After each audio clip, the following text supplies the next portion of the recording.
Winter Exercise 2023.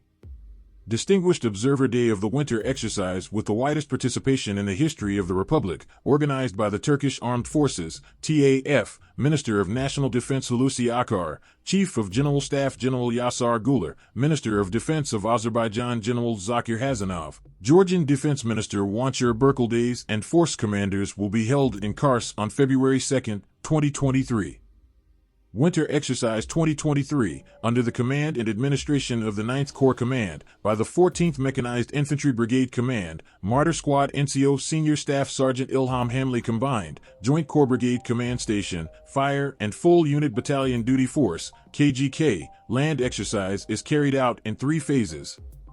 The planning and preparation phase of the exercise will be carried out on September 21, January 17, 2023, the execution phase between January 18, February 3, 2023, and the third and final phase between 4 to 23 February 2023.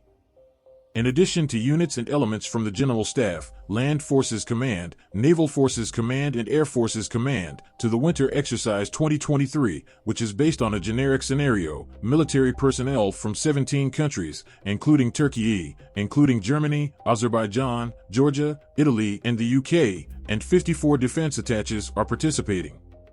In this context, 7 countries, Azerbaijan, Bosnia and Herzegovina, Georgia, Italy, Kazakhstan, Kosovo and Uzbekistan, participate with the Union and headquarters, while Germany, Bahrain, Ethiopia, England, Qatar, Kyrgyzstan, Kuwait, Malaysia and Mongolia participate with the distinguished observer. During the Winter Exercise 2023, in which a total of 2,113 personnel, 189 of whom were foreigners, took part, 651 vehicles of 43 different types and 865 weapons of 23 different types and diameters were used. In the exercise, in which the new weapons and systems that have entered the inventory are used effectively, overpass activity, ski attack, air attack operation, crossing the tank trench and minefield, fire support, airlift activities and casualty evacuation activities, air helicopter, land armored ambulance and snow-covered vehicle will be carried out. However, according to the information who followed the exercise, the air activities planned before noon on the Distinguished Observer Day were canceled due to bad weather conditions.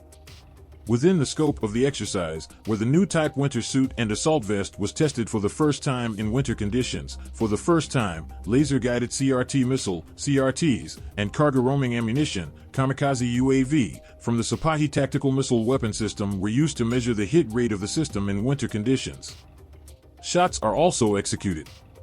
Also in practice, in container search and mission operations with Mini Ka Akrab and Komodo, tunnel detection test with proton elect detector, first trials of STM product Togan autonomous rotary wing spotter UAV and Aselsan multirotor UAV systems in winter conditions, and Aselsan product 81mm and 120mm electronic mortar positioning system, and with the Herrick 6 air defense early warning and command and control system. There were also firsts such as the first firing test in winter conditions. Winter Exercises. The winter exercises, which were held every year until 1997, were not carried out between 1997 to 1999. Since 2000, it has been performed every 2 years, and even years, alternately by the 8th and 9th Corps Commands. The exercise was carried out by the 8th Corps Command in the Agri region in 2004, in the Kars region by the 9th Corps Command in 2006, in the Patnos/Agri region in 2008 by the 8th Corps Command, in 2010, 2012, 2014, 2015, 2017, 2019 and 2021. It was carried out in the Kars region by the 9th Corps Command in the years. The purpose of the Winter Exercise 2023, which is the most widely attended winter exercise in the history of the Republic, to ensure cooperation and coordination in the execution of combined and joint operations, to test the combat capabilities of the troops, including shooting in deep snow and severe cold, to improve the synchronization of fire and maneuver and increase survivability by revitalizing the battlefield with all its dimensions and maintenance activities, improving the level of training and increasing survivability and ensuring the operation of command and control systems in winter conditions.